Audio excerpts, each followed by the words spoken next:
The struggle in Africa is one for nothing less and nothing more than the eradication of poverty, disease, and ignorance.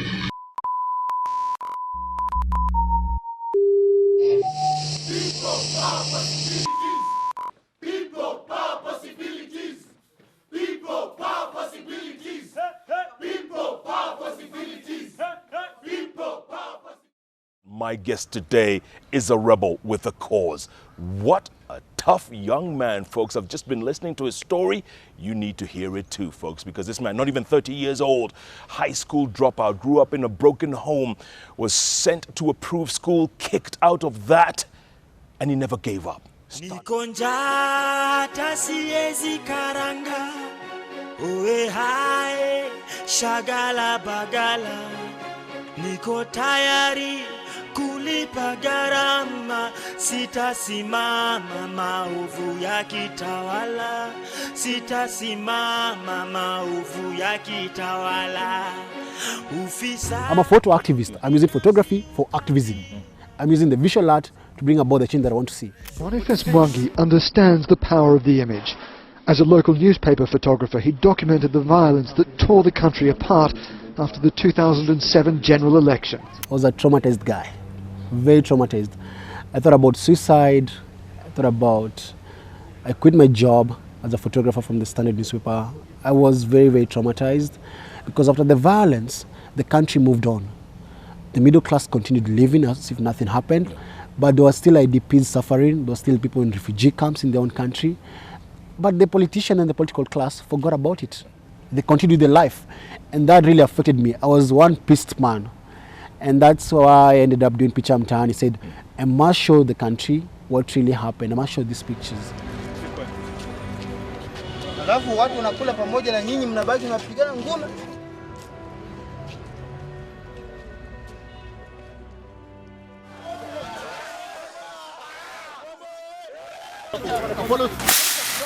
Picha haionyeshi sasa. Picha sasa. Umejaribu kupeleka picha bunge. Wamekataa. Ndio tumesema tukuje hapa. Nyinyi ndio mko na power. Nyinyi ndio mko na kura. Nyinyi ndio mnachagua watu. The idea is to make us to remember, because in remembering we don't forget. In remembering we reconstruct. In remembering we rebuild. What kind of Kenya do the young people we see here want? Mwenye aliona hii picha hata kama ako na banga naenda tu banga. Ataamua kutumia mwiko hata kukatia nyama.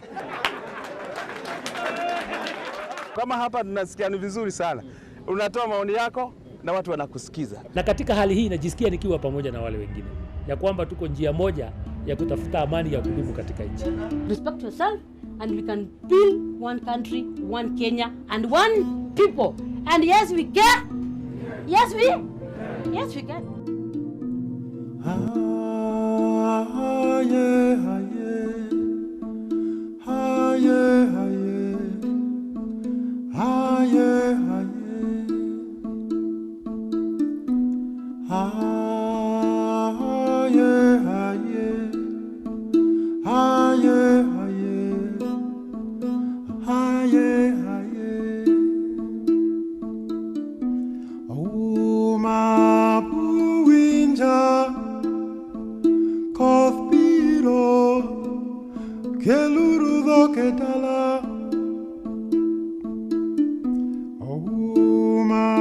I had a great deal of respect for Boniface Mwangi as the man responsible for the Kenya burning exhibition in the wake of the post-election violence.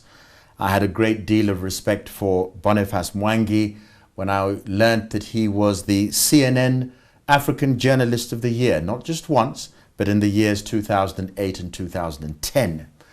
I had a great deal of respect for Boniface Mwangi when in January this year we learned that he'd won the Prince Claus Award, a distinction from the Dutch government. But when I recognized him as the person being beaten up at the Labor Day rally, I said, this man is just a heckler looking for self-publicity, and he's not serious. You're becoming an irritant because this is not the first time you have been charged for heckling a president or at a presidential function. You were wrapped up a few years ago for again shouting down a presidential function.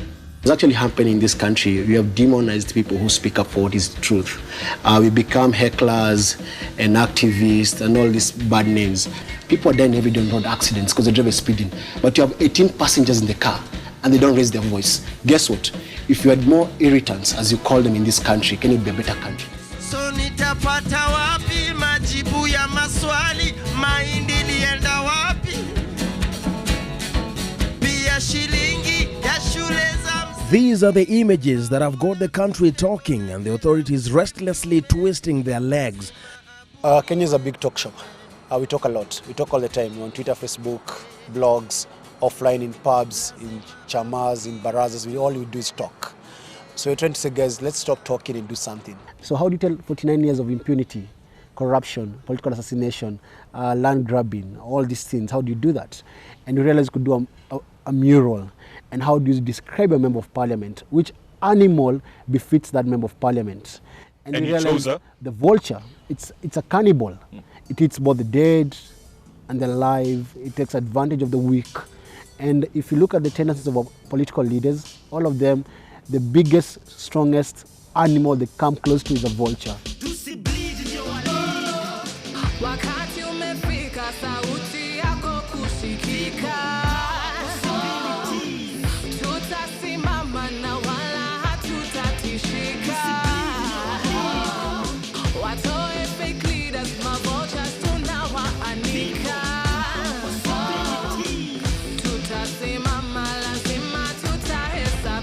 For the last 49 years, there have been so many scandals. And we put them in a piece of art. We are going to do a procession, and we're going to deliver the piece of art to Parliament and tell them their time is up and it's time for change. So we did a protest about how much we love this country. And so it was a love protest, and we had 49 coffins for 49 years of impunity. And every coffin had a scandal on it. And we took them to Parliament and we said, we don't want impunity in this country. Our members of Parliament didn't learn the lesson. Then they went ahead and gave themselves a send-off package and ordered a state burial. So we organized a state burial to go and honor them. And on the state burial, we had 221 coffins representing every member of Parliament. And we said we need to bury the past.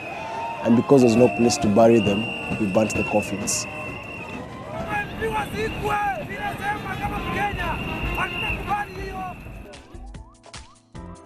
For far too long, our stories have been told by strangers and outsiders, but it's time we tell our own stories, because if we tell our own stories, then we won't have a chance to have vultures coming to tell our stories.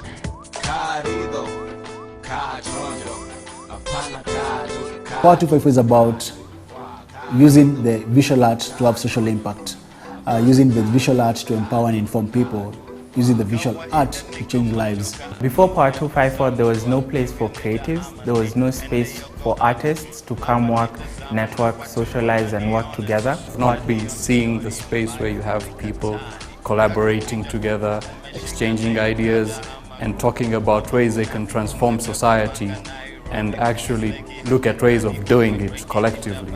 Art is our life, so we're not going to stop at that, because you're going to keep reminding them of what they're promised to do and what they need to do to ensure the country goes forward.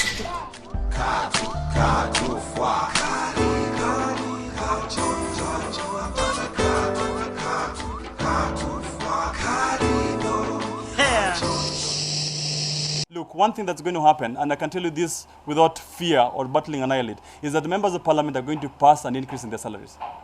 That's granted. It's annoying. You spend all your time.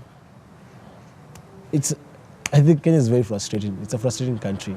People who want more money, who want the Salaries and Remunerations Commission disbanded, yes. People who are that committed to the idea of amending the Constitution are going to listen to a few people in Nairobi sitting outside Parliament for a day or two?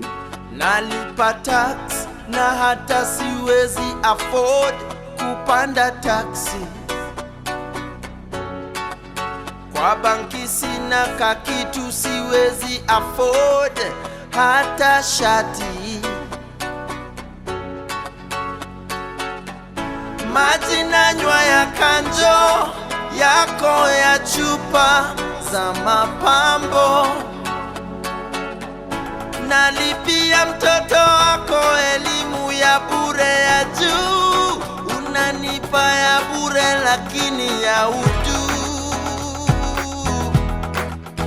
Oh no. So nitapata wapi majibu ya maswali? Mahindi lienda wapi? Pia shilingi ya shule za msingi. Paula mtume, mbona jela usimtume? Lazima abuniwe tume.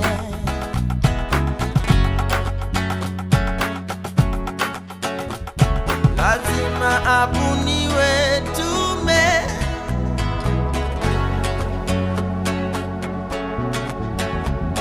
Mabenzi ndizo hali, mapasati tulificha kwa kabati. United shall never be defeated. Our people united shall never be defeated. Our people united shall never be defeated.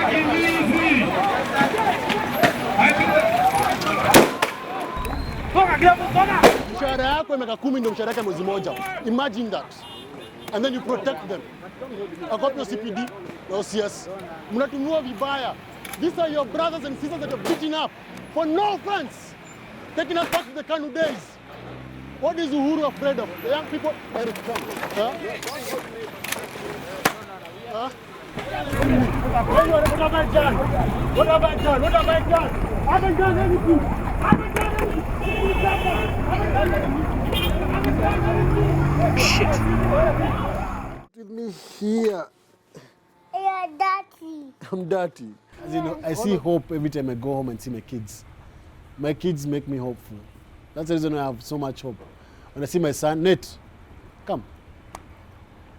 So my kids give me hope. Like my son here, every time I see him, I'm hopeful. This is the future of this country. So if I have a family and my kids are there and my wife is there, we're good.